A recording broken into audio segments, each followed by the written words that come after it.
है, लोहे का कार्य है। आपको आंसर करना है लोहे का क्या कार्य है। पहला खून बनाना, दूसरा ऑक्सीजन पहुंचाना, और फिर तीसरा है CO2 का परिवहन, और लास्ट आपके पास है उपरोक्त में से सभी, यानी कि ये सभी कार्य करना। आप आंसर क्या करेंगे? आप आंसर करेंगे कि जो लोहा है जो कि विटामिन सी से एसोसिएट करता है, विटामिन सी के साथ घनिष्ठ संबंध रखता है, उसका काम क्या है? ट्रांसपोर्टेशन का है। वो ऑक्सीजन CO2 का परिवहन करता है। साथ ही साथ ये जो हम हीमोग्लोबिन पढ़ते हैं, उस हीमोग्लोबिन में हिम क्या है? आयरन ही है, और ग्लोबिन एक प्रकार का प्रोटीन है। अर्थात लोहे के कार्य की बात करें तो क्वेश्चन नंबर 51 का आंसर क्या हो जाएगा? डी हो जाएगा। अर्थात जो लोहा है वह इन सभी कामों को करता है। क्वेश्चन नंबर 51 का आंसर क्या हो जाएगा? डी हो जाएगा। ठीक है, बाकी हमें ये तो पता ही है कि लोहे की ही कमी से क्या होता है?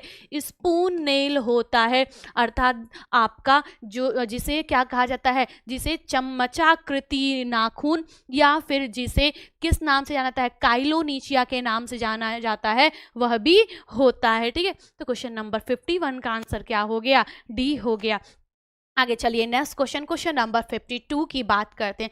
कहा गया भूमिगत जल में ऐसा कौन सा लवण पाया जाता है जो कि बहुत सारे चर्म रोग यानी स्किन डिजीज को दूर करने में भूमिका निभाता है। भूमिगत जल यानी कि जमीन के अंदर जो जल होता है, उस जल में कौन सा तत्व पाया जाता है? कैल्शियम है, लोहा या सोडियम, या फिर गंधक या जिंक। तो जिंक हम ध्यान रखिएगा, ये DNA और RNA के संश्लेषण में भूमिका निभाता है। कल हम लोगों ने जिंक के कार्य का एक क्वेश्चन देखा था ना, तो वहां पे भी पढ़ा था कि जिंक क्या करता है? DNA और RNA, जरा DNA और RNA का फुल फॉर्म बता दीजिए। ठीक है, के संश्लेषण में क्या करता है? भूमिका निभाता है। गंधक क्या करता है? तो गंधक या सल्फर ही एक ऐसा तत्व है जो कि भूमिगत जल में पाया जाता है, और वो स्किन डिजीज यानी कि जो चर्म रोग है उसको ठीक करने में भूमिका निभाता है।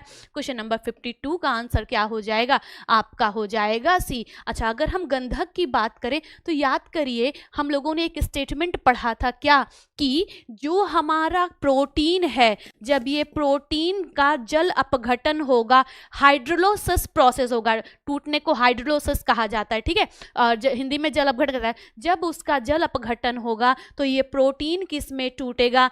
एमिनो एसिड में टूटेगा, और इन एमिनो एसिड्स में से एक ऐसा आपका एमिनो एसिड है जिसका नाम क्या है? जो कि सल्फर युक्त है। आंसर क्या निकल करके आता है? मिथियोनिन एक ऐसा एमिनो एसिड है जो कि क्या है? सल्फर युक्त है। और बाकी हमें तो ये भी पता है कि अगर हम प्रोटीन की संरचना देखते हैं तो यह carbon, hydrogen, oxygen plus 16% nitrogen के साथ साथ इसमें 1% क्या होता है? सल्फर भी होता है। ये बात भी हमें गंधक के बारे में या सल्फर के बारे में पता है। अच्छा, सल्फर की अगर हम बात करें तो हमें 2-3 चीज़ें और पता है। क्या पता है? कि जब हम अंडे को उबालते हैं तो अंडे का जो पीला वाला भाग है उसके ऊपर क्या पड़ती है? हरे रंग की रिंग पड़ने लगती है, और वह हरे रंग की रिंग किसकी वजह से पड़ती है? तो वह भी सल्फर, और सल्फर के साथ साथ आयरन की वजह से ही पड़ती है। और प्याज में क्या होता है? लहसुन में क्या होता है जिसकी वजह से उसमें हमारी आंखों से आंसू और एक स्पेशल गंध आने लगती है? तो भी आंसर क्या होता है? गंधक होता है। उसी की वजह से आप फ्लोनाइट्स तो होते ही होते हैं, तो हम जान ही रहे लहसुन में और ये आपके प्याज में फ्लोनाइट्स होते हैं, लेकिन इसके अलावा उसमें सल्फर भी होता है जिसकी वजह से हमारे आंखों से आंसू आने लगते हैं। ठीक है, क्वेश्चन नंबर 52 का आंसर क्या हो गया? आपका सी हो गया। और बाकी चीजों को थोड़ा थोड़ा ध्यान रखिएगा। आगे चलते हैं, नेक्स्ट क्वेश्चन कहा क्या जा रहा है? क्वेश्चन नंबर 53 है क्या? बच्चों में IDD की स्थिति का कारण क्या है? IDD का फुल फॉर्म सुन लीजिए। IDD का फुल फॉर्म होता है आपका आयोडीन डिफिशियंसी डिसऑर्डर। अगर हम आयोडीन डिफिशियंसी डिसऑर्डर की बात करें तो आयोडीन का मतलब क्या है? वही जो नमक में पाया जा रहा है जिसकी वजह से बच्चों में क्रिटिनिज्म हो रहा है। जो महिलाएं हैं उनमें घेंघा यानी ग्वाइटर हो रहा है, जिसको बटरफ्लाई डिजीज कह रहे हैं। जिसमें हो क्या रहा है? तो जो थायराइड ग्लैंड है ना, उसमें कोशिकाओं की जाल बन जाती है, और वो जाल गांठ का रूप लेती है, और वही हमें ये सूजा सा क्या होता है, दिखाई देता है, इसीलिए इसको क्या कहा जाता है, बटरफ्लाई डिजीज के नाम से भी जाना जाता है। बच्चों में तो हमने सुना ही क्या हो जाता है, बच्चों में क्रेटिनिज्म होता है जिसकी वजह से उनकी हाइट नहीं बढ़ती है और वो लो IQ वाले यानी कि कम बुद्धि वाले होते हैं। साथ ही साथ एडल्ट में मिक्सिडिमा देखने को मिलता है। और अगर महिला गर्भवती है और उसमें क्या हो गया, आयोडीन की कमी है, तो मृत प्रसव भी देखने को मिलता है, डेथ डिलीवरी, बच्चा मरा हुआ पैदा होता है, ये भी संभावना बनती है। ठीक है, तो कहा गया बच्चों में IDD की स्थिति का कारण क्या है, तो IDD की स्थिति तब हो रही है जब आयोडीन नहीं है।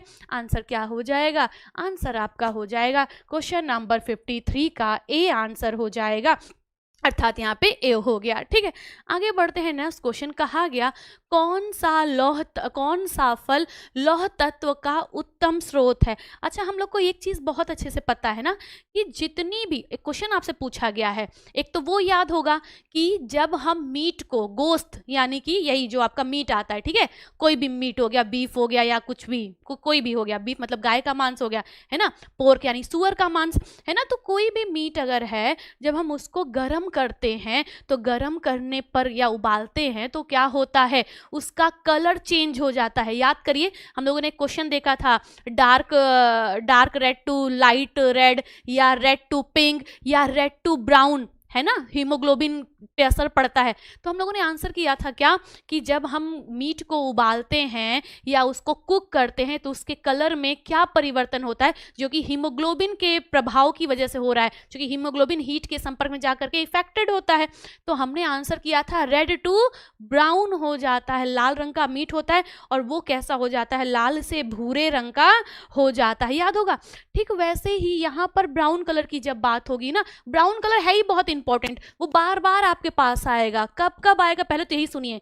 एक तो हमने अभी अभी सुना कि जब हम क्या करते हैं, मीट को कुक करते हैं तो कलर क्या हो जाता है, रेड टू ब्राउन हो जाता है, लाल से भूरा हो जाता है। अच्छा, हम लोग मैलार्ड रिएक्शन की बात करते हैं ना, और जब हम लोग मैलार्ड रिएक्शन की बात करते हैं तो भी तो हम लोग यही बात पढ़ते हैं कि जब क्या होता है, दूध में हमारा जो लैक्टोज नाम का कार्बोहाइड्रेट है और जो हमारा केसिन नाम का प्रोटीन है, जब वह क्या करते हैं, प्रक्रिया करते हैं, है ना, जब आप हीट के संपर्क में आते हैं और प्रक्रिया करते हैं तो भी सॉरी बुरा नहीं, तो भी उनका कलर कैसा हो जाता है, भूरा हो जाता है, अर्थात ब्राउन कलर हो जाता है ना, हम लोग को ये भी पता है। अच्छा, फिर हम लोग और भी भूरा कलर पढ़ते हैं, कब पढ़ते हैं, जब हम लोग कैरेमल की बात करते हैं। याद करिए कैरेमल क्या होता है, तो यही जो हमारा सुक्रोज होता है ना, सुक्रोज मतलब क्या, जिसको हम लोग डोमेस्टिक शुगर कहते हैं,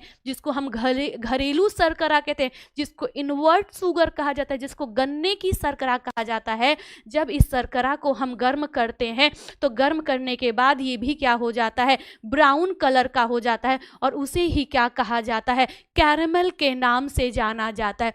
डेक्स्ट्रोनाइजेशन भी हम लोग जानते हैं, याद करिए, जो हम रोटी को जब गर्म करते हैं या रोटी पकाते हैं या ब्रेड कुक करते हैं या कोई भी कुकीज़ बिस्किट जब हम बनाते हैं तो उस पर वो जो पपड़ी हमें दिखती है ना, वो भी किस कलर की होती है, ब्राउन कलर की होती है, और वो भी वो प्रोसेस क्या कहलाता है, डेक्स्ट्रोनाइजेशन का कहलाता है ना। तो ये ब्राउन कलर बहुत है, बहुत ज़्यादा है। फलों को काट देख के छोड़ देते हैं, जैसे सेब हो गया, बैगन हो गया, तो भी उसमें एंजाइमिक रिएक्शन होता है और एंजाइमिक रिएक्शन की वजह से क्या होता है, उसका कलर भी ब्राउन हो जाता है। और ब्राउन की अगर हम बात करें तो ये भी हमें पता है, जितने भी ब्राउन कलर के फूड आइटम होते हैं, भूरे कलर के जितने भी आइटम होते हैं, उन सब में क्या होता है, आयरन पाया जाता है। ओके, अब ब्राउन में आपका जगरी मतलब गुड़, जिसको भेली भी कहा जाता है, चॉकलेट हो गया, खजूर हो गया, जितनी भी ब्राउन चीजें हैं उन सब में आयरन पाया जाता है।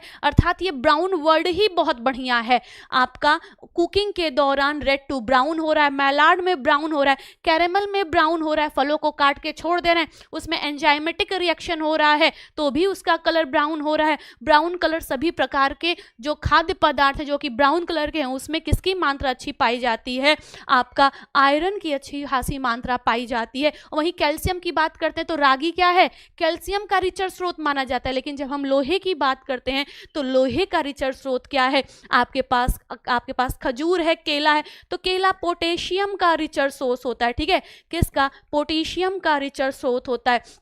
आंसर क्या हो जाएगा, 54 का आंसर क्या हो जाएगा, आपका ए हो जाएगा। ठीक है, बाकी ये छोटी छोटी चीज़ें हैं, ज़रूर ध्यान रखिएगा। आगे बढ़ते हैं नेक्स्ट क्वेश्चन, क्वेश्चन नंबर 55 कहा गया हाइपरटेंशन यानी अति तनाव के मरीज को किस मूल द्रव्य से परहेज करना चाहिए। कौन सा चीज़ आपके, अगर किसी को हाइपरटेंशन है, ठीक है, तनाव में है, तो उसे क्या अवॉइड करना चाहिए, कैल्शियम, सोडियम, जिंक या पोटेशियम। आप तुरंत बताएंगे कि हाइपरटेंशन की स्थिति में, या फिर आपका किडनी रिलेट प्रॉब्लम में, या आपका लीवर रिलेट प्रॉब्लम में, या हार्ट रिलेट प्रॉब्लम में हम क्या बैन करते हैं, हम सोडियम बैन करते हैं। क्यों बैन करते हैं, इसमें पानी को धारण करने की क्षमता होती है, शरीर में पानी कलेक्ट होने लगता है, और शरीर में पानी का भराव या शरीर में पानी का जमाव क्या कहलाता है, आप आंसर करेंगे क्या कहलाता है, ओडिमा कहलाता है। क्या कहलाता है, ओडिमा कहलाता है, शरीर में पानी का भराव। क्वेश्चन नंबर 55 का आंसर क्या हो जाएगा, आपका बी हो जाएगा। एक क्वेश्चन है, शायद नेट में ही पूछा गया था या किसी एग्जाम में पूछा गया था, क्या कि जो हमारे फास्ट फूड होते हैं उसमें कौन सा तत्व होता है, जल्दी से बताइए। फास्ट फूड और जंक फूड, ठीक है, फास्ट फूड जंक फूड के बीच का अंतर सुन लीजिए। पहली बात, फास्ट फूड वो होते हैं जिसमें ग्रीन वेजीज पड़ती हैं, हरी सब्जियां पड़ती हैं, और वो तुरंत आपको बना के दे दिया जाता है, जैसे बर्गर, पिज़्ज़ा, है ना, आपके नूडल्स, मैगी, ये सब फास्ट फूड हैं। ये हार्मफुल तो दोनों ही हैं, लेकिन ये जंक फूड से कम हार्मफुल होते हैं जो आपके फास्ट फूड होते हैं, है ना। हार्मफुल तो दोनों ही हैं हमारे लिए, है ना, लेकिन जंक फूड क्या होते हैं, वो जो आपको पैकेट में करके मिल रहे हैं, जैसे चिप्स, कुरकुरे, है ना, जितने भी आपके ये पैकेट वाले आइटम्स आते हैं, केन वाले आइटम आ रहे हैं, ये सब किसके एग्जाम्पल्स हैं, जंक फूड के एग्जाम्पल होते हैं। तो आप लोगों को याद होगा, हम लोगों ने शायद डिस्कस भी किया हुआ है इस पर, कि इन दोनों में से कौन सा ऐसा है जिसमें सोडियम अधिक होता है, फास्ट फूड में या जंक फूड में। जल्दी से आंसर कर दीजिए।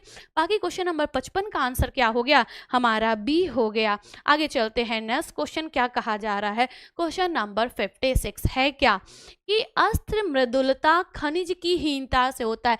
अस्त्र मृदुलता की बात करें तो वो जो हम लोग ऑस्टियोपोरोसिस पढ़ते हैं ना, उसी को क्या कहा जाता है, अस्त्र मृदुलता के नाम से जाना जाता है। ठीक है, ओके, तो कहा यह जा रहा है, जी जी बिल्कुल यस, कहा जा रहा है कि यह किसकी वजह से होता है, आयोडीन, कैल्शियम, लौह तत्व या सभी। हम पढ़े हैं ना कि ये विटामिन डी की कमी से होता है, लेकिन अगर विटामिन डी नहीं है तो हम तुरंत क्या ढूंढने लगते हैं, हम तुरंत कैल्शियम ढूंढने लगते हैं। क्वेश्चन नंबर आपका 56 का आंसर क्या हो जाएगा, बी हो जाएगा। ठीक है, आगे चलते हैं, नेक्स्ट क्वेश्चन, कोबाल्ट किसकी संरचनात्मक घटक है। याद करिए, हम लोग डिस्कस करते हैं क्या, एनीमिया यानी रक्ताल्पता, और विटामिन B12 की कमी से क्या होता है, एक प्रकार का एनीमिया होता है जिसको क्या कहा जाता है, पर्नीसियस एनीमिया कहा जाता है, जिसको क्या कहा जाता है, जिसको पर्नीसियस एनीमिया के नाम से क्या किया जाता है, जाना जाता है। और हमें ये भी पता है कि जो भी महिला, आप एक क्वेश्चन है ना कि गर्भवती महिला जो कि शाकाहारी है उसमें सामान्यतः किस विटामिन की कमी हो जाती है, तब हम आंसर करते हैं कि शाकाहारी गर्भवती महिला में विटामिन B12 की कमी सामान्यतः देखी जाती है। क्यों, क्योंकि ये जो आपका विटामिन B12 है ना, ये मांसाहारी खाद्य पदार्थ में ही पाया जाता है, मछली, मांस, अंडा, ये सब इसी में आपका विटामिन B12 पाया जाता है, इसीलिए सामान्यतः शाकाहारियों में विटामिन B12 की क्या हो जाती है, कमी हो जाती है। और हमें ये भी पता है विटामिन B12 का जो रासायनिक नाम है वो क्या है, कोबैल्मिन है। ठीक है, क्या है, कोबैल्मिन है, या इसी को साइनोकोबाल्ट या साइनोकोबैल्मिन के नाम से जानते हैं। इसमें क्या पाया जाता है, तो इसमें कोबाल्ट पाया जाता है, और कितना परसेंट पाया जाता है, तो 4% इसमें कोबाल्ट पाया जाता है। और कोबाल्ट एक जटिल धातु, एक जटिल लवण है, ठीक है, खनिज है, और इसी कोबाल्ट की वजह से इसका जो डाइजेशन है वो बहुत मुश्किल हो जाता है, और इसके डाइजेशन के लिए, इसके अवशोषण के लिए हमें क्या चाहिए होता है, एक स्पेशल फैक्टर चाहिए होता है, उसका नाम क्या है, आई फैक्टर है, फुल फॉर्म की बात करें तो आई फैक्टर का मतलब होता है इंट्रिंसिक फैक्टर, ठीक है। क्वेश्चन बड़ा आसान पूछा गया, कोबाल्ट किसकी संरचनात्मक घटक है? Cobalt is the structure component of क्या? आपका थायमिन, राइबोफ्लेविन, साइनोकोबैल्मिन या रेटिनॉल। आंसर क्या हो जाएगा? आंसर आपका हो जाएगा बिटवीन B12 यानी कि, जी बिल्कुल, बिटवीन B12 यानी कि साइनोकोबैल्मिन हो जाएगा। अर्थात क्वेश्चन नंबर 57 का आंसर हमारा क्या हो गया? आंसर हमारा सी हो गया। आगे बढ़ते हैं, नेक्स्ट क्वेश्चन कहा गया निम्नलिखित में से कौन सी बीमारी आयोडीन की कमी के कारण होती है? देखिए एक एक्सप्लेनेशन सुनिए, क्वेश्चन का रूप बदल जा रहा है लेकिन बात घूम फिर के वही निकल के आ रही है। आप आंसर क्या करेंगे? निम्नलिखित में से कौन सी बीमारी आयोडीन की कमी से होती है? तो ग्वाइटर आयोडीन की कमी से होता है। किसमें ज्यादा होता है?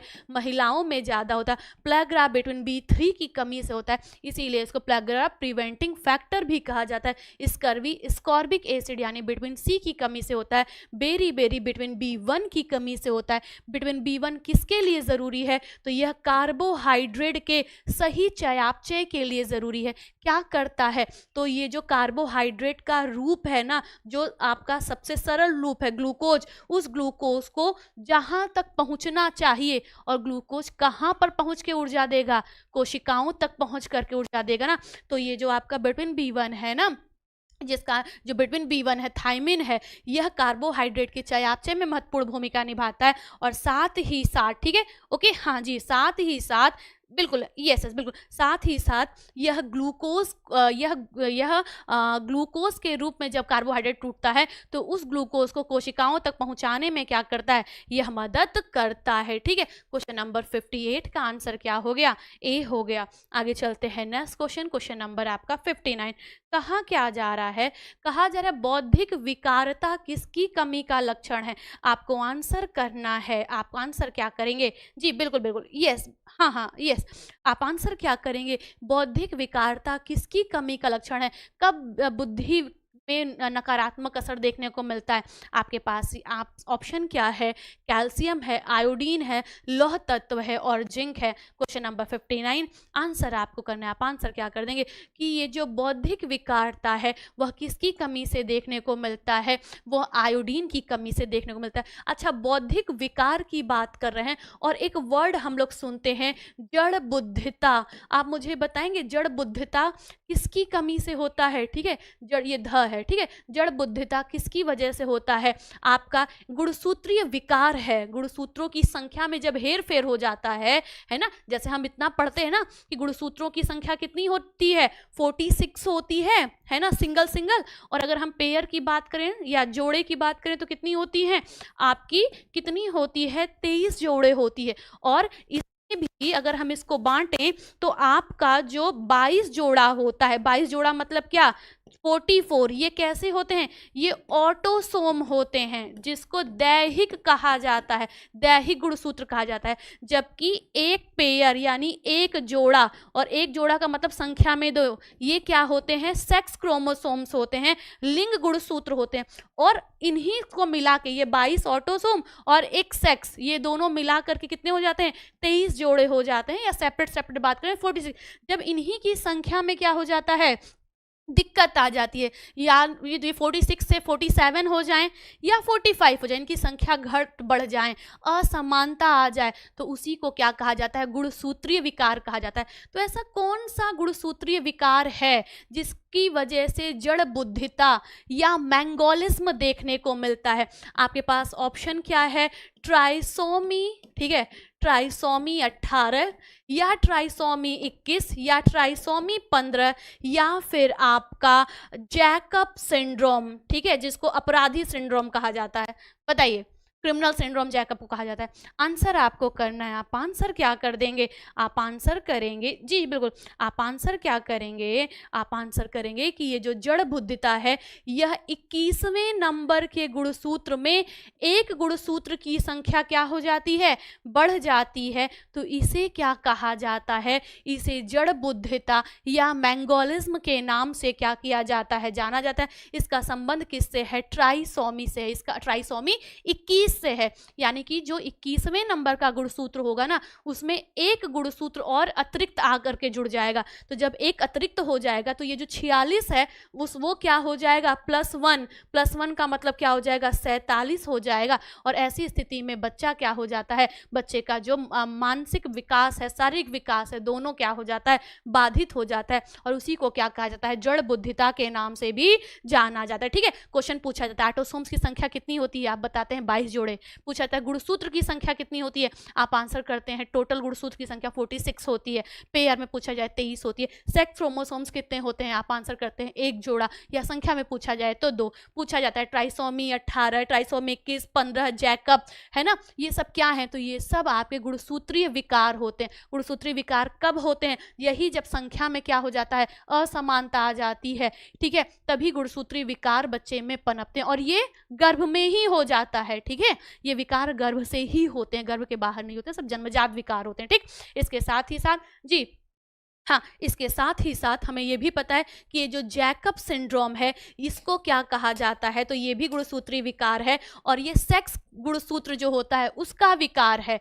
इसमें होता क्या है, तो इसे अपराधी सिंड्रोम भी कहा जाता है, क्योंकि इसमें संख्या क्या हो जाती है, एक और ऐड हो जाती है, XYY हो जाती है। ठीक है, इसका संबंध किससे होता है, XYY। अब चूंकि X, अच्छा हमें ये तो पता है ना, X और X जो है वो लड़की के लिए होता है, XY किसके लिए होता है, लड़के के लिए होता है, लेकिन निर्धारण में भी सब हम लोग पढ़ते हैं ना। तो अब यहाँ पर XY है, लड़का है। ठीक है, जैकब सिंड्रोम लड़कों में पाया जाता है।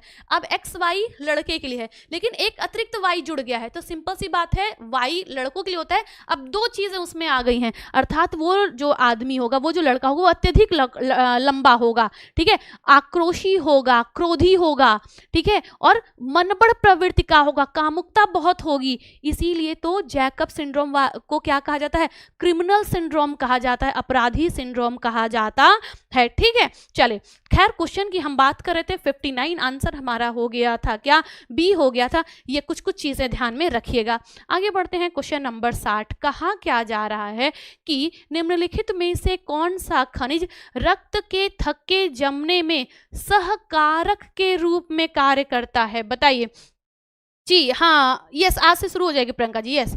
तो यस, अब यहाँ पे कहा जा रहा है, ठीक है, यस, कहा क्या जा रहा है, which of the following mineral work as cofactor in blood clotting. आपके पास क्या है, लोहा है, कैल्शियम है, मैग्नीशियम है, और आपके पास क्या है, आपके पास है सोडियम। आपको बताना है को एंजाइम का मतलब होता है सहायक के तौर पर कौन काम करता है। क्वेश्चन नंबर 60, आप आंसर क्या करेंगे, आंसर करेंगे कैल्शियम काम करता है। क्वेश्चन नंबर 60 का आंसर क्या हो गया, आपका हो गया कैल्शियम। बाकी हमें ये पता है ना कि अगर मिनरल की बात की जाए, और मिनरल क्या होते हैं, कार्बनिक की अकार्बनिक, आप तुरंत बताएंगे। जो भी मिनरल हैं, जितने भी मिनरल हैं, सारे के सारे मिनरल क्या होते हैं, अकार्बनिक होते हैं। और मिनरल की बात करें तो ये जो हमारा अगर हम मिनरल की बात करें तो मिनरल की बात करें तो कैल्शियम ब्लड क्लॉट में मदद करता है। और वहीं अगर हम विटामिन की बात करें तो जो कि आपका के है, और विटामिन क्या होते हैं, कार्बनिक तत्व होते हैं। ठीक है, विटामिन के क्या करता है, ब्लड क्लॉटिंग में भूमिका निभाता है। क्वेश्चन नंबर 60 का आंसर क्या हो गया, हमारा बी हो गया। आगे चलते हैं नेक्स्ट क्वेश्चन, क्वेश्चन नंबर आपका 61। कहा क्या जा रहा है, विटामिन जो सबसे आसानी से नष्ट हो जाता है।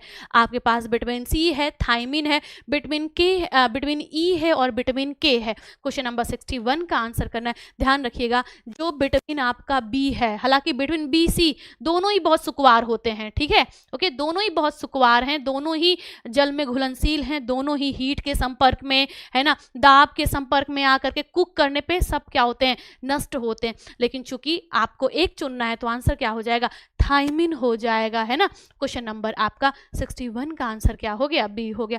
आगे चलिए, क्वेश्चन नंबर 62। कहा गया पर्नीशियस एनीमिया एक बीमारी है जो होती है, तो कैसे होती है, विटामिन B12 की कमी से होती है, वही जिसमें कोबाल्ट पाया जाता है, जिसका संरचनात्मक घटक क्या है, कोबाल्ट है। कितना परसेंट, 4%। ठीक है, आगे बढ़ते हैं, नेक्स्ट क्वेश्चन। कहा गया गुर्दे की पथरी किससे बनती है, आंसर करिए। Kidney stone are made up of, किससे बनती है ये जो पथरी होती होती है? हम कहते हैं ना इनको स्टोन हो गया है, किडनी स्टोन बहुत कॉमन होता है।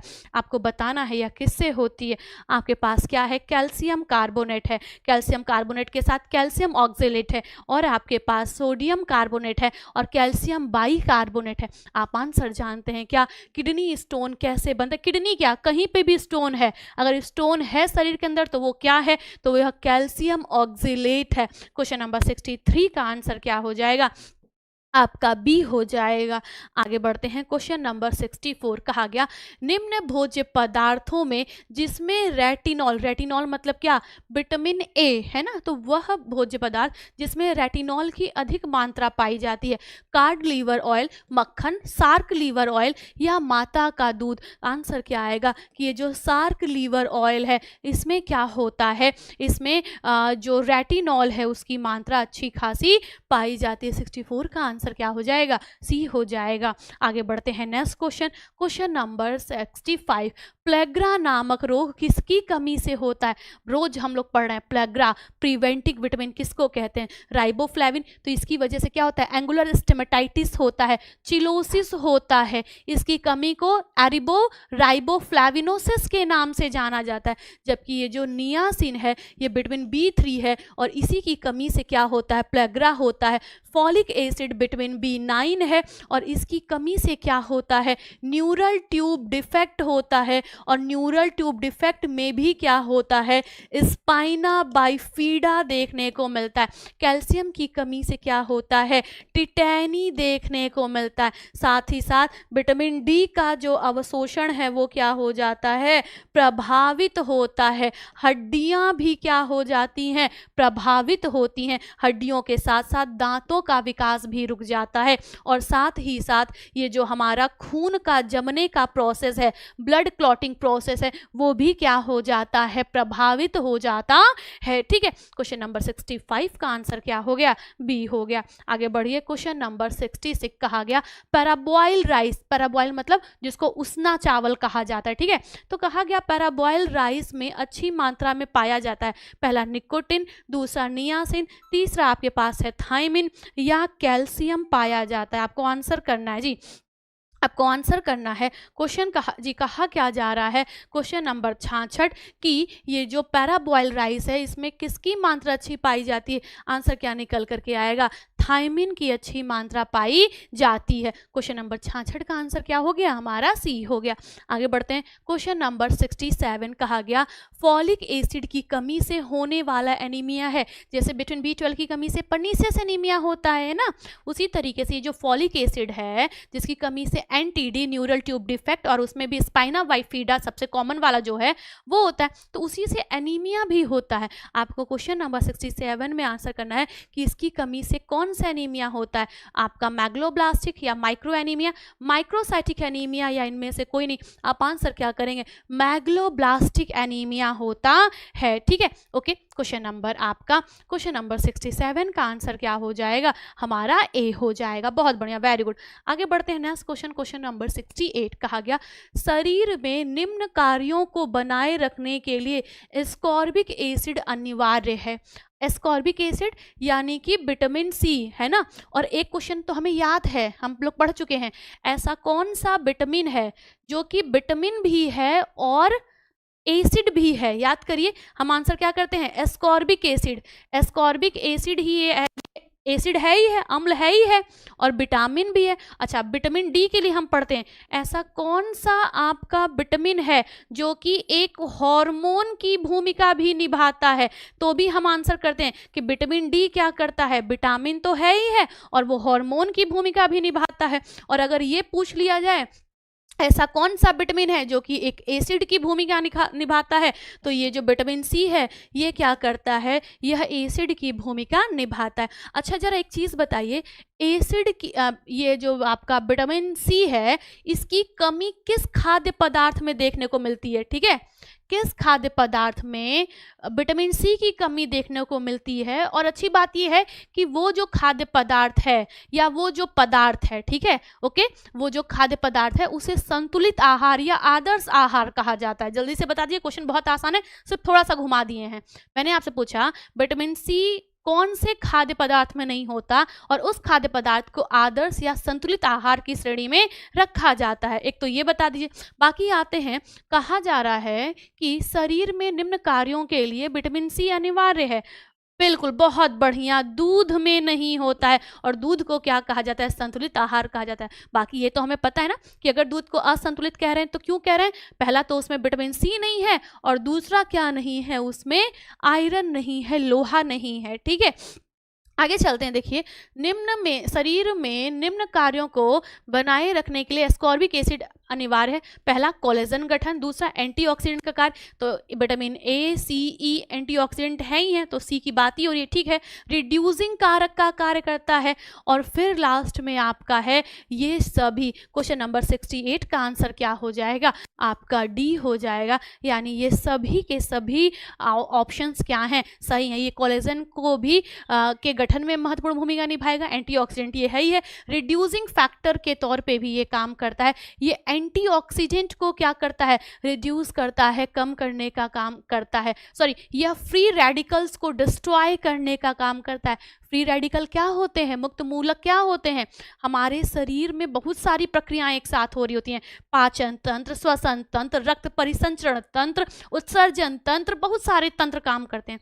और जब सब तंत्र एक साथ काम कर रहे हैं तो शरीर में कुछ ना कुछ कचरा तो निकलेगा। हमारी स्कूटी चलती है, कार चलती है, गाड़ी चलती है, मशीन चलती है, तो एक समय बाद उसमें जाम लग जाता है ना, कचरा जमा जाता है। वैसे हमारे शरीर में भी इतना सारा सिस्टम है। हमारा शरीर भी एक्चुअली मशीन ही है जिसमें इतने सारे काम एक साथ चल रहे हैं। तो जब इतने सारे काम चल रहे हैं तो वेस्ट निकलेगा और उसी वेस्ट को फ्री रेडिकल कहा जाता है।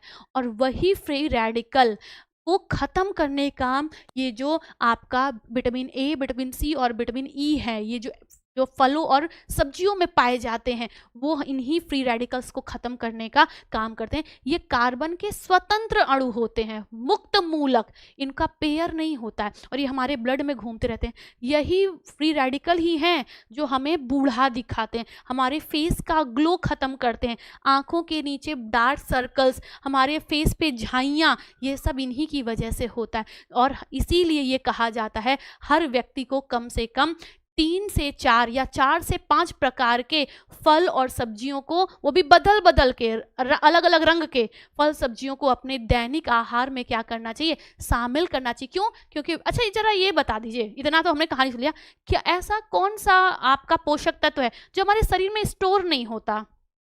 हाँ बिल्कुल, बहुत बढ़िया, यस बिल्कुल, बहुत बढ़िया, वेरी गुड। आप मुझे बताएंगे? हाँ हाँ, जी जी बिल्कुल, आपको बताना ये है कि कौन कौन से ऐसे पोषक तत्व जो हमारे शरीर में स्टोर नहीं होते हैं, हमें प्रतिदिन की डाइट में उन्हें लेना पड़ता है। जरा जी बिल्कुल बिल्कुल, यस बिल्कुल, यस। क्वेश्चन नंबर 68 का आंसर क्या हो गया? क्वेश्चन नंबर 68 का आंसर हो गया यहाँ पर हमारा डी। बाकी हमने थोड़ा थोड़ा समझा है और मैंने आपसे ये भी पूछ लिया कि ऐसा कौन सा पोषक तत्व है जो हमारे शरीर में स्टोर नहीं होता है। जल्दी से आंसर करिए। ठीक है, आगे बढ़ते हैं। क्वेश्चन नंबर 69, हमारे शरीर में प्रोटीन स्टोर नहीं होता। बहुत बढ़िया, वेरी गुड। स्टोर होने में ना कार्बोहाइड्रेट, फैट, ये 2 स्टोर होते हैं, बाकी हमारे शरीर में स्टोर नहीं होते। जैसे प्रोटीन स्टोर नहीं होता, विटामिन हमारे शरीर में हमें प्रतिदिन लेना पड़ता है क्योंकि ये इनकी भी स्टोरेज अच्छी नहीं है। और विटामिन बी और सी का तो बहुत ही बुरा हाल है, ये तो जल में घुलनशील है, तो वैसे ही निकल जाते हैं यूरिन के थ्रू। ठीक है, यस, बहुत बढ़िया, वेरी गुड। आगे चलते हैं। कहा क्या जा रहा है? निम्नलिखित में से किस भोज्य में विटामिन ए बहुतायत में पाया जाता है? ठीक है, बहुतायत मतलब आपका विटामिन ए का रिचर स्रोत क्या है? गाजर, अमरूद, करौंदा। करौंदा आप जानते होंगे, करवन कहा जाता है, बड़ा सुंदर देखने में लगता है, अचार वगैरह बनता है। इनमें से कोई नहीं। आंसर क्या होगा? गाजर क्या है? विटामिन ए का रिचर स्रोत है। क्वेश्चन नंबर 69 का आंसर हो गया हमारा ए। आगे बढ़ते हैं नेक्स्ट क्वेश्चन, क्वेश्चन नंबर 70।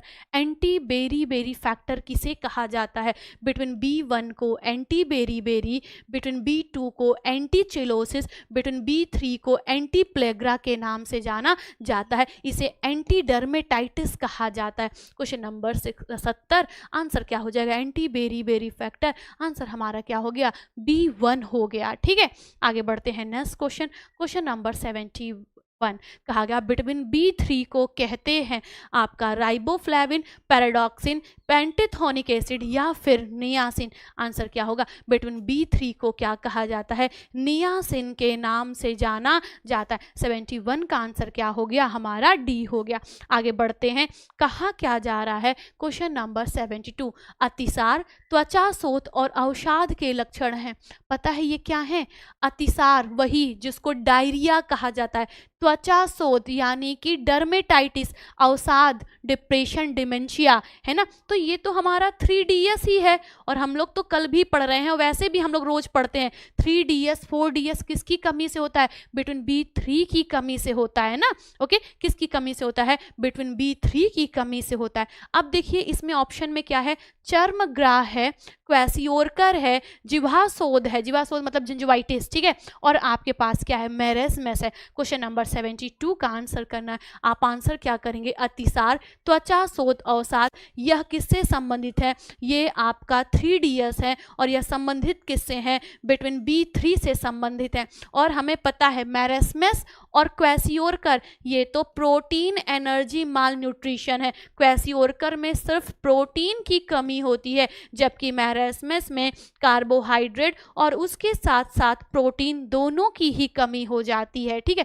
जिह्वाशोथ की बात करें, जिंजिवाइटिस जिसे कहा जाता है, तो जिंजिवाइटिस तो विटामिन C की यानी एस्कॉर्बिक एसिड की कमी से होता है। बच क्या रहा है? चर्मग्राह बच रहा है। और ये बात हम सभी जानते हैं ना, विटामिन B हमारे स्किन के लिए बहुत जरूरी होता है, ठीक है।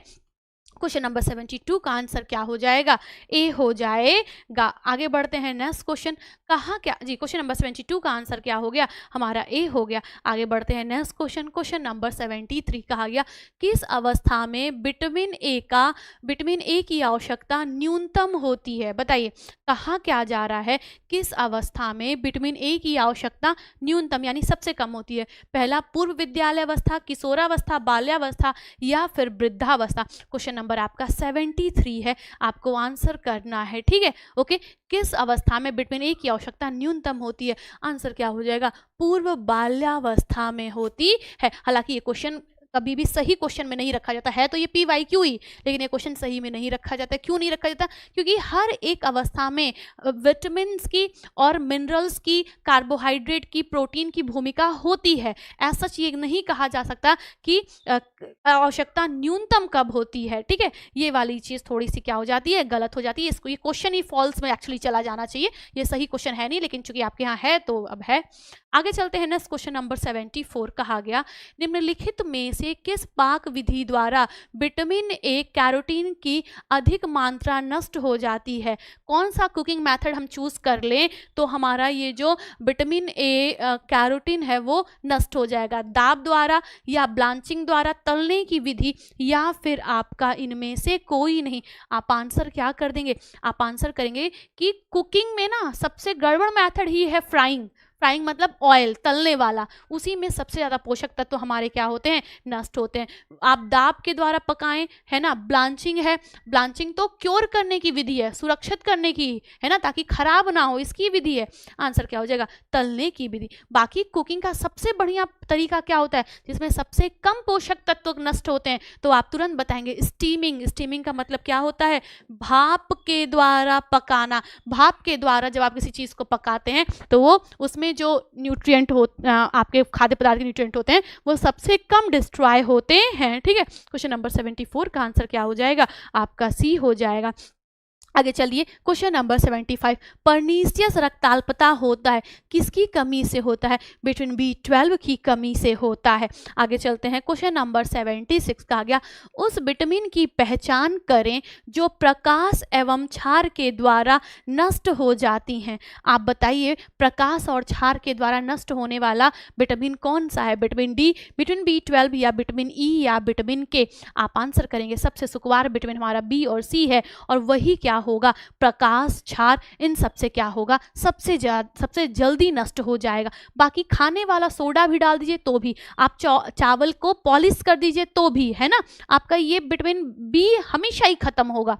आंसर क्या हो जाएगा? क्वेश्चन नंबर आपका विटामिन B12 हो जाएगा। प्रकाश और क्षार के द्वारा नष्ट होने वाला जो विटामिन है वो कौन सा है? विटामिन B12 होता है। आगे बढ़ते हैं नेक्स्ट क्वेश्चन, क्वेश्चन नंबर 77 कहा गया किसी व्यक्ति की ऊर्जा आवश्यकता को प्रभावित करने वाले कारक हैं। याद करिए जी, यस, याद करिए अभी हम लोगों ने जो RDA देखा था उसमें तो कुछ और भी फैक्टर हम लोगों ने पढ़े थे ना, जो कि किसी भी व्यक्ति की ऊर्जा आवश्यकता को निर्धारित करते हैं। लेकिन यहाँ पर क्वेश्चन देखिए, हालांकि राजस्थान का ये क्वेश्चन है, आपको बताना है क्या कौन कौन से फैक्टर हैं जो किसी भी व्यक्ति की ऊर्जा आवश्यकता को प्रभावित करते हैं।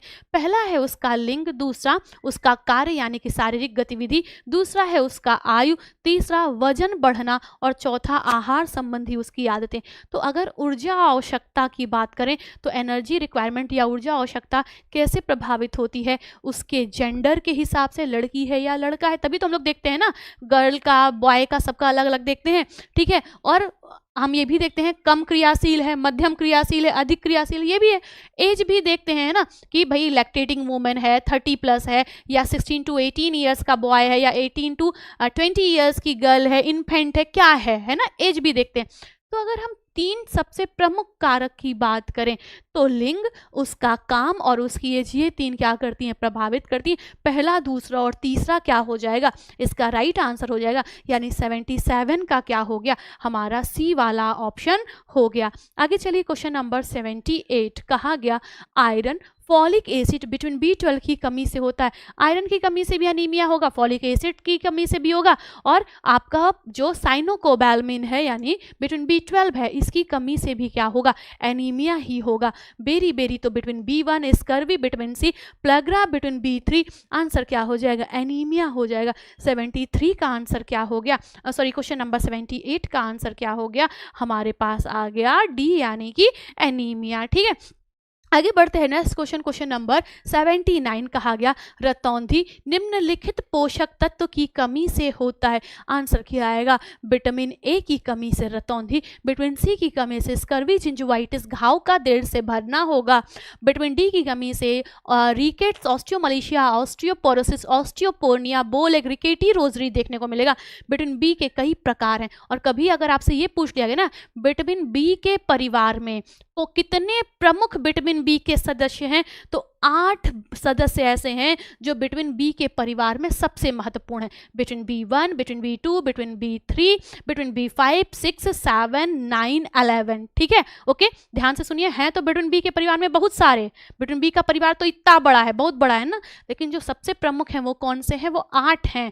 कौन कौन है? Vitamin B1, vitamin B2, vitamin B3, vitamin B5, 4 होता नहीं है, है ना, vitamin B5, vitamin B6, vitamin B7, vitamin B9 और विटामिन B11, ठीक है। ओके, ये सब क्या है? विटामिन B12, ठीक है। ओके, 1 2 3 4 5 6 7 8 9, कोई एक इसमें ज़्यादा हो रहा है, ठीक है, मैं कल बता दूंगी आपको, ठीक है। तो कुल आपके विटामिन B11, ठीक है, कोई एक इसमें से ज़्यादा हो रहा है, कुल मिला के 8 ऐसे सदस्य। PYQ आपसे पूछा जा चुका है क्या? विटामिन बी के परिवार में प्रमुख सदस्यों की संख्या कितनी होती है? संख्या में आप आंसर क्या करते हैं? 8 होती है, ठीक है। ओके, क्लियर होगी मेरी बात? आगे चलते हैं, नेक्स्ट क्वेश्चन कहा क्या जा रहा है? क्वेश्चन कहा जा रहा है यस कि क्वेश्चन नंबर 80 है क्या? हाँ, शायद विटामिन B11 नहीं होता, यस यस बिल्कुल। ओके, लेकिन फिर भी मैं एक बार कल कंफर्म करूंगी। आगे चलते हैं, कहा गया हरी पत्तेदार सब्जियों में एक ऐसा पदार्थ होता है जो कैल्शियम के अवशोषण में बाधा डालता है। आपको आंसर करना है ऑक्जेलेट्स, लोहा, क्लोराइड या फ्लेवोनाइड्स। आप आंसर क्या करेंगे? कैल्शियम, आपने देखा होगा श्रीमती वर्मा पालक खाती हैं लेकिन उनको क्या नहीं मिलता? कैल्शियम की कमी होती है। क्यों हो जाती है? क्योंकि उसमें क्या होता है? ऑक्जेलेट्स होते हैं। क्वेश्चन नंबर 80 का आंसर क्या हो जाएगा? क्वेश्चन नंबर 80 का आंसर आपका हो गया ए, ठीक है। ओके, क्लियर होगी बात? क्वेश्चन नंबर 80 का आंसर क्या हो गया? ए हो गया। इसमें ये वाला हटा दीजिएगा, ठीक। ओके, आगे चलते हैं नेक्स्ट क्वेश्चन, क्वेश्चन नंबर आपका 81 कहा गया किण्वन बढ़ाता है। किण्वन मतलब क्या होता है? वही खमीरीकरण जिसको फर्मेंटेशन कहा जाता है। क्या बढ़ाता है? आपके पास है क्या? प्रोटीन की मात्रा बढ़ाता है, वसा की मात्रा, कार्बोहाइड्रेट या विटामिन सी की मात्रा बढ़ाता है? आंसर क्या हो जाएगा? किण्वन विटामिन सी की मात्रा को क्या करता है? बढ़ाता है। आगे बढ़ते हैं next question, question number 62। Baking powder अथवा खाने का सोडा मिलाकर भोजन पकाने से नष्ट होने वाला पोषक तत्व कौन सा है? अर्थात जब हम खाना बनाएं, कुकिंग करें, जैसे आप देखिए केक बनाते हैं, बिस्किट बनाते हैं, है ना, या बहुत सारे ऐसे खाद्य पदार्थ हम बनाते हैं जिसमें हम लोग बेकिंग पाउडर डालते हैं। बेक करके बनने वाले मैक्सिमम खाद्य पदार्थ में बेकिंग पाउडर पड़ता ही है, ठीक है।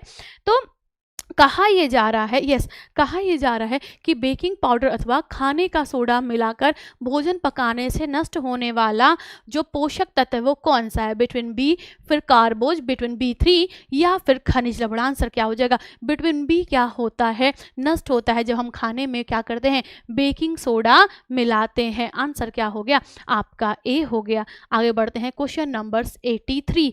कहा जा रहा है धान के कूटे जाने से पौष्टिक तत्व नष्ट हो जाए। ये अच्छा, पॉलिश चावल की हम बात करते हैं ना, पॉलिश चावल मतलब क्या है? ऐसा थोड़ी कि हम एक चावल ले रहे हैं उसको बैठ के रंग रहे हैं, पॉलिश कर रहे हैं, नहीं।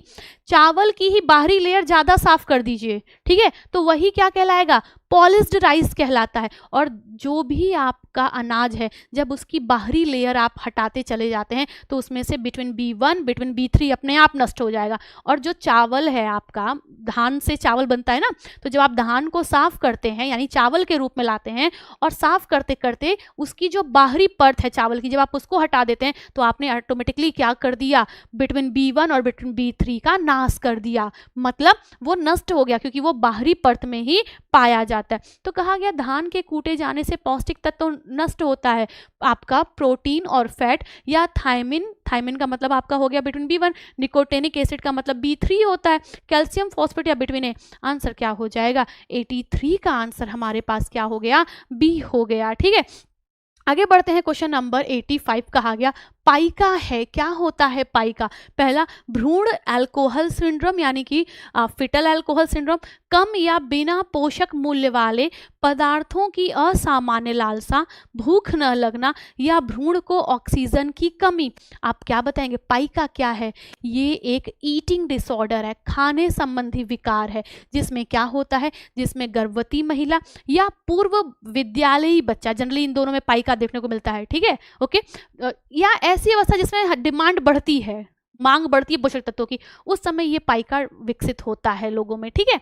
और गर्भावस्था में और डेवलपमेंट वाले टाइम में, यानी कि पूर्व बाल्यावस्था में, ग्रोथ पीरियड ही है वो, है ना, तो डिमांड बढ़ती है, रिक्वायरमेंट बढ़ती है, तो ऐसे में पाइका की सिचुएशन बनती है।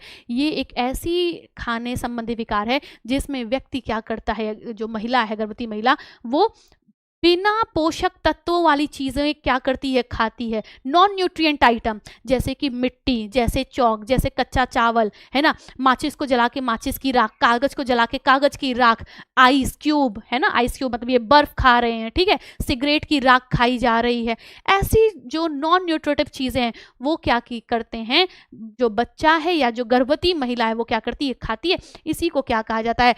पाइका के नाम से जाना जाता है। तो पाइका है क्या है? कम या बिना पोषण मूल्य वाले पदार्थों की असामान्य लालसा। ऐसी क्रेविंग होगी, होता है ना क्रेविंग, खाने की इच्छा, तो ऐसी क्रेविंग होगी जिसमें ये सारी चीजें क्या होंगी? खाने की मन करेगी। अर्थात abnormal craving for substance with little और नो न्यूट्रिशनल वैल्यू, जिसकी कोई, जी बिल्कुल बिल्कुल, जिसकी कोई वैल्यू नहीं होती, जिसका कोई पोषण मूल्य नहीं होगा। क्वेश्चन नंबर आपका 84 का आंसर क्या हो गया? आपका बी हो गया, ठीक है, ओके, क्लियर होगी बात। आगे चलते हैं, नेक्स्ट क्वेश्चन क्या कहा जा रहा है? क्वेश्चन नंबर 85 है क्या कि शुष्क बेरी बेरी का मुख्य लक्षण है या प्रमुख लक्षण है? आपके पास ऑप्शन क्या है?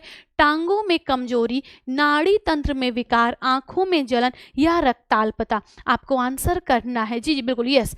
हाँ, तो आपको आंसर करना है कि ये जो ड्राई बेरी बेरी है, beri beri vitamin B one की कमी से होता है। तो दो प्रकार की बेरी बेरी होती है ना, एक ड्राई बेरी बेरी होती है और एक वेट बेरी बेरी होती है। एक को शुष्क कहा जाता है, दूसरे को आर्द्र कहा जाता है। और एक जुवेनाइल बेरी बेरी होती है, बच्चों में पाई जाने वाली बेरी बेरी होती है। और एक होता है जब बच्चे में विटामिन सी और डी दोनों की कमी हो जाए, इसको स्कर्वी बेरी बेरी भी कहा जाता है। सॉरी, जब विटामिन बी की भी कमी हो जाए और ये विटामिन सी की भी हो जाए तो उसको स्कर्वी बेरी बेरी भी कहा जाता है। ऐसे रिकेट्स स्कर्वी भी होता है, कई चीजें बनती हैं। खैर, यहाँ पूछा गया शुष्क बेरी बेरी का प्रमुख लक्षण है।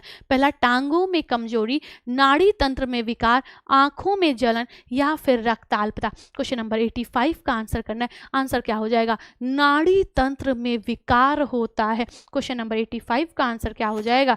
बी हो जाएगा। आगे चलते हैं, नेक्स्ट क्वेश्चन क्या कहा जा रहा है? क्वेश्चन नंबर आपका 86, फाइनोडर्मा, वही टोड स्किन, कछुए समान त्वचा। तो कहा गया फाइनोडर्मा किसकी कमी से होता है? विटामिन डी की कमी से, विटामिन ए या आवश्यक अम्लीय या आवश्यक वसीय अम्ल, या फिर आपका विटामिन के या उपरोक्त सभी। तो हम जानते हैं ना कि फाइनोडर्मा की बात करें तो यह विटामिन ए और ये जो आपका फैटी एसिड्स हैं इसकी कमी से देखने को मिलता है। अर्थात क्वेश्चन नंबर 86 का आंसर क्या हो गया? बी हो गया। ठीक है, ओके। आगे चलते हैं, नेक्स्ट क्वेश्चन क्या कहा जा रहा है? यस, नेक्स्ट क्वेश्चन क्या कहा जा रहा है? क्वेश्चन नंबर 87 है क्या कि ऑस्टियोमलेशिया की कमी से होता है। ऑस्टियोमलेशिया किसकी कमी से होता है? ऑस्टियोमलेशिया विटामिन डी की कमी से होने वाला एक रोग है जो कि एडल्ट यानी यंग लोगों में होता है। अब देखिए, विटामिन डी है नहीं, लेकिन हमें पता है ना उसकी जगह पे हम किसको आंसर कर सकते हैं? विटामिन सी को आंसर कर सकते हैं। क्वेश्चन नंबर 87 का आंसर क्या हो जाएगा? आपका ए हो जाएगा। आगे बढ़ते हैं, नेक्स्ट क्वेश्चन, क्वेश्चन नंबर 88 कहा गया किस पोषक तत्व की कमी से 3D नामक बीमारी हो सकती है? 3DS किसकी कमी से होता है? आपका थायमिन, लौह तत्व, नियासिन या सभी या फिर इनमें से सभी। आप आंसर क्या कर देंगे? आप आंसर करेंगे ये जो विटामिन 3DS है या 4DS है, या किसकी कमी से होता है? विटामिन B3 की कमी से होता है। और विटामिन B3 का मतलब नियासिन, निकोटिनामाइड या निकोटेनिक एसिड, ये सब इसी को कहा जाता है। क्वेश्चन नंबर 88 का आंसर क्या हो गया? आपका सी हो गया। आगे बढ़ते हैं, नेक्स्ट क्वेश्चन, क्वेश्चन नंबर आपका 89 कहा क्या जा रहा है?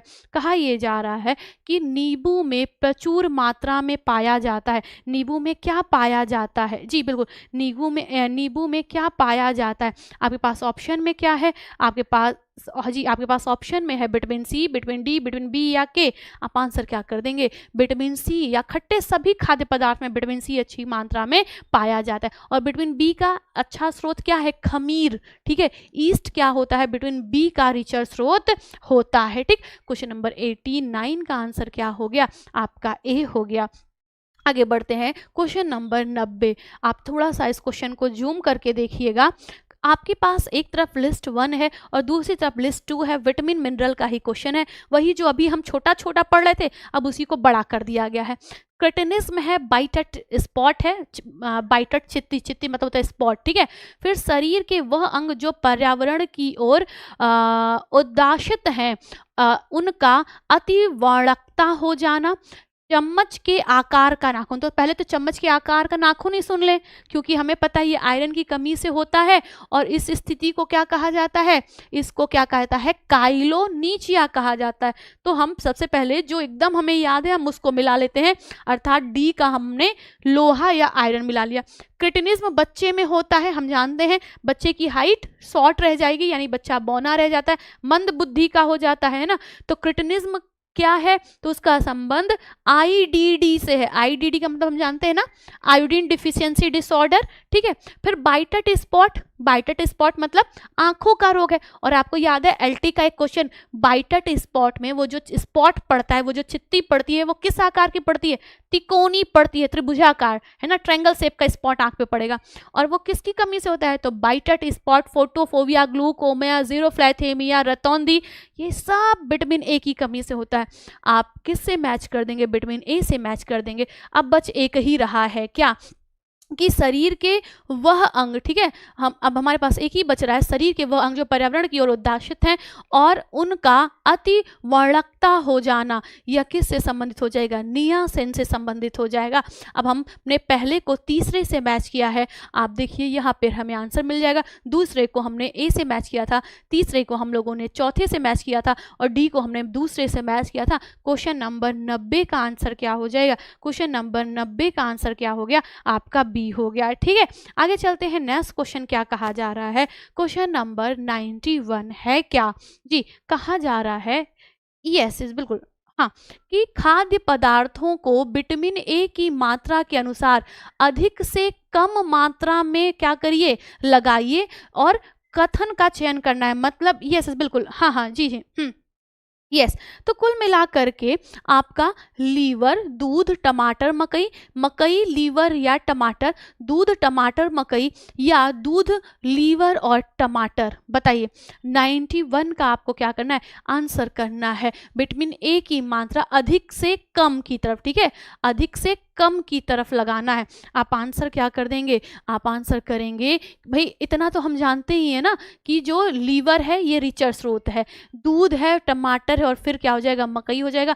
91 का आंसर क्या हो जाएगा? आपका ए हो जाएगा। आगे बढ़ते हैं। नेक्स्ट क्वेश्चन, कहा क्या जा रहा है जी? आपसे कहा क्या जा रहा है? ठीक है, हाँ, कहा क्या जा रहा है? विटामिन डी का कार्यात्मक सक्रिय रूप है।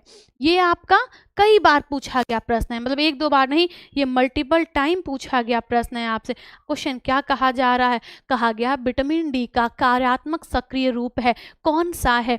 पहला है आपका कोलेकैल्सिफेरॉल, दूसरा आर्गो कैल्सिफेरॉल या 1,2,5 डिहाइड्रोक्सी कोलेकैल्सिफेरॉल या फिर कोई नहीं। आप आंसर क्या करेंगे? विटामिन डी का सक्रिय रूप पूछा जाए या कार्यात्मक सक्रिय रूप पूछा जाए, बिटवीन 1,2,5 डाईहाइड्रोक्सी कोलेकैल्सिफेरॉल है। क्वेश्चन नंबर 92 का आंसर क्या हो जाएगा? हमारा सी हो जाएगा। ठीक है, आगे बढ़ते हैं। क्वेश्चन नंबर 93, पपीता निम्न का अच्छा स्रोत है। आपके पास प्रोटीन है, बीटा कैरोटीन है, एस्कॉर्बिक एसिड है, रेटिनॉल है। पीला नारंगी खाद्य पदार्थ किसके रिचर स्रोत होते हैं? तो आपके विटामिन ए के रिचर स्रोत होते हैं ना। और विटामिन ए का मतलब क्या? जो वानस्पतिक जगत में पाया जा रहा है वो बीटा कैरोटीन है, वो तो हमारे शरीर में जाके रेटिनॉल में बदलता है ना। 93 का आंसर क्या हो जाएगा? क्वेश्चन नंबर 93 का आंसर हो जाएगा पपीता, चूंकि पपीता क्या है? पीला नारंगी है। आंसर क्या हो जाएगा? बीटा कैरोटीन का क्या है? बीटा कैरोटीन का अच्छा स्रोत होता है। 93 का आंसर क्या हो गया? हमारे पास बी हो गया। ठीक है, आगे बढ़ते हैं। नेक्स्ट क्वेश्चन, क्वेश्चन नंबर 94 कहा गया लोहे के अवशोषण के लिए निम्नलिखित पोषक तत्व की आवश्यकता होती है। लोहे के लिए किसकी जरूरत है? आंसर क्या होगा?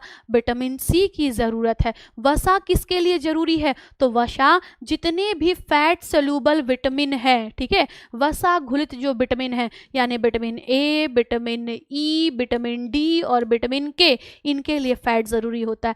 जबकि लोहे के अवशोषण के लिए लोहे के अवशोषण के लिए विटामिन सी जरूरी होता है। क्वेश्चन नंबर 94 का आंसर क्या हो गया? ए हो गया। आगे चलिए नेक्स्ट क्वेश्चन, क्वेश्चन नंबर 95 को कहा गया कौन सा भोजन जनित रोग है? मतलब भोजन से होने वाला रोग कौन सा है? कौन सा भोजन जनित रोग है? पहला है हेपेटाइटिस ए, दूसरा है आपका पोलियो, तीसरा है चिकन पॉक्स और लास्ट आपका है स्मॉल पॉक्स। आपको बताना है आंसर क्या हो जाएगा? हेपेटाइटिस ए हो जाएगा। बाकी चिकन पॉक्स, स्मॉल पॉक्स ये क्या है? तो ये आपके पॉल्यूटेड एयर यानी कि अशुद्ध वायु से फैलने वाले रोग होते हैं। ठीक है, आगे चलते हैं। नेक्स्ट क्वेश्चन कहा क्या जा रहा है? 96, यह लोहे से मिलने से शरीर में हेमोग्लोबिन निर्मित होता है। बताइए, this combines with iron to produce haemoglobin in the body. इसमें से क्या मिले तो आपके शरीर में ये हेमोग्लोबिन मतलब हीमोग्लोबिन बनेगा? आपके पास जस्ता, सल्फर, जस्ता, सल्फर, सोडियम, तांबा, जिंक, सल्फर, सोडियम और कॉपर। क्वेश्चन नंबर 96 का आंसर करना है। आप आंसर क्या करेंगे? कॉपर करेंगे। यह क्या होगा? यह जब मतलब यह जो है ये लोहे के साथ मिलता है और हीमोग्लोबिन में क्या करता है? महत्वपूर्ण भूमिका निभाता है। यानी कि क्वेश्चन नंबर 96 का आंसर क्या हो जाएगा? डी हो जाएगा, कॉपर। ठीक है, आगे बढ़ते हैं। नेक्स्ट क्वेश्चन, क्वेश्चन नंबर 97 कहा गया बिटट के धब्बे। ठीक है, ओके, बिटट के धब्बे यानी कि ये जो बाइटट्स स्पॉट है ये किसकी डिफिशियंसी है? आपके पास ऑप्शन में क्या है? Between D, between C, between B या बिटवीन ए। अभी हमने पढ़ा था बाइटट स्पॉट जिसमें तिकोने धब्बे पड़ते हैं, स्पॉट पड़ते हैं, वह किसकी कमी से होता है? वह विटामिन ए की कमी से होता है। 97 का आंसर क्या हो जाएगा? आपका डी हो जाएगा, अर्थात विटामिन ए हो जाएगा। ठीक है, आगे बढ़ते हैं। क्वेश्चन नंबर 98 कहा गया थायमिन के अभाव से इस नाम का रोग होता है। बताइए, थायमिन की बात है। Thiamine deficiency lead to a disease called. पहला आपके पास बेरी बेरी, प्लेग्रा यानी कि चर्मग्राह। याद करिए, अभी चर्मग्राह हम लोगों ने हिंदी वर्जन में देखा था। और याद करिए जब हम लोग 3DS पढ़ रहे थे आज के इस सेशन में, तो चर्मग्राह हिंदी में लिखा हुआ था और चर्मग्राह को ही क्या कहा जाता है इंग्लिश में? प्लेग्रा कहा जाता है ना। ओके, फिर आपका रक्त छीणता और आपके पास लास्ट क्या है? स्कर्वी। हमको पता है, हम बार बार एक ही चीज पढ़े। 98 का आंसर क्या हो जाएगा? थायमिन की बात हो रही है, बेरी बेरी हो जाएगा। 99 देखिए, कहा गया कौन से विटामिन की जरूरत होती है स्वस्थ एपिथेलियम, सामान्य दृष्टि विकास और रोग प्रतिरोधक क्षमता बनाए रखने के लिए? आप बताएं। कहा गया which vitamin is necessary for maintaining healthy epithelium. Epithelium tissues होते हैं, हमारे त्वचा के ऊपर होते हैं। ठीक है, ओके, फिर नॉर्मल विजन, विजन मतलब दृष्टि, and growth and immunity. Vitamin C, vitamin B12, vitamin A, या फिर उपयुक्त में से एक से अधिक। आप आंसर क्या कर देंगे कि देखिए अगर हमें क्या करना होता क्वेश्चन नंबर 99 में ना, हमारा आंसर क्या हो जाएगा? विटामिन ए हो जाएगा। विटामिन ए का ना 4 ही 5 प्रमुख काम ही है। हमारे एपिथेलियम को क्या करना? एपिथेलियम टिश्यूज को बढ़िया करना, हमारे शरीर में रोग प्रतिरोधक क्षमता को विकसित करना, हमारे विजन और प्रजनन दो इसमें भी महत्वपूर्ण भूमिका निभाना होता है। क्वेश्चन नंबर 99 का आंसर क्या हो जाएगा? आपका हो जाएगा सी, यानी कि विटामिन ए। आज के सेशन का लास्ट क्वेश्चन, क्वेश्चन नंबर 100 कहा गया विश्व स्वास्थ्य संगठन शिशु को किस उम्र तक विशिष्ट रूप से सिर्फ स्तनपान की सिफारिश करता है? यानी वो वाला concept WHO exclusive breast feed, विशेष स्तनपान, है ना, आपको बताना है। विश्व स्वास्थ्य संगठन शिशु को किस उम्र तक विशिष्ट रूप से सिर्फ स्तनपान की सिफारिश करता है? WHO recommends exclusive breast feeding, है ना, फॉर 6 मंथ, 4 मंथ, 8 मंथ, या फिर more than one of the above. Answer क्या करेंगे? 6 माह तक सिर्फ और सिर्फ माँ का दूध। यही तो आपका एक्सक्लूसिव ब्रेस्ट फीड कैंपेन है जो कि WHO। एक क्वेश्चन ये भी पूछा गया है, एक्सक्लूसिव ब्रेस्ट फीड कैंपेन किसके द्वारा चलाया गया है? आप आंसर क्या करेंगे? WHO के द्वारा चलाया गया है। ठीक है, ओके, उम्मीद है आपको मेरी बात समझ में आई होगी। आपने चीज़ों को अच्छे तरीके से क्या किया होगा जी? आपने चीज़ों को अच्छे तरीके से समझा होगा, देखा होगा।